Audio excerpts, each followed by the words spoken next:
I was out on the West Coast trying to make a buck. Things didn't work out, and I was down on my luck.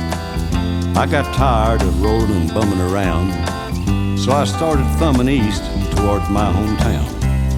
I made a lot of miles the first couple of days, and I figured I'd be home in a week if my luck held out that way. But the third night I got stranded way out of town at a cold, lonely crossroads where the rain was pouring down. I was hungry and freezing, and I caught a chill when the lights of a big semi topped the hill.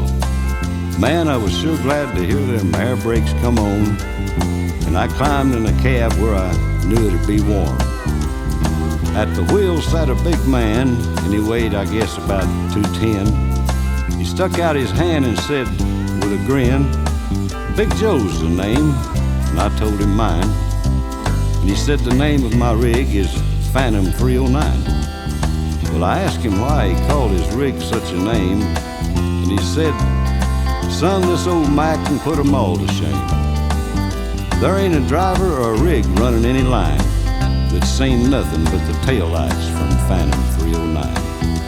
Well, we rode and talked the better part of the night when the lights of a truck stop came into sight.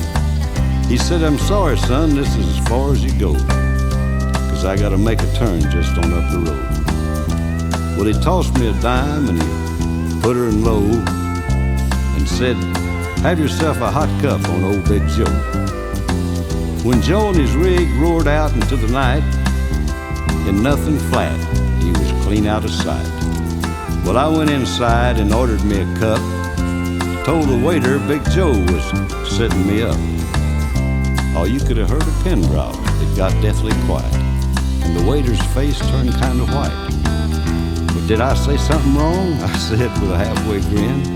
He said, "No, this happens every now and then. Every driver in here knows Big Joe.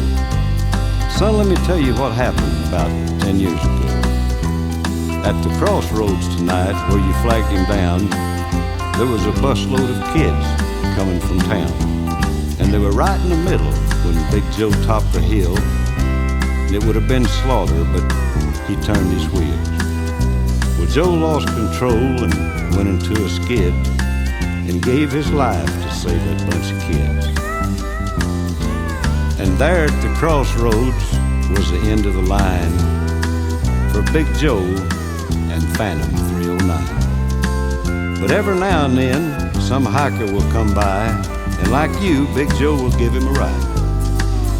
Here, have another cup, and forget about the dime. Keep it as a souvenir from Big Joe and Phantom 309.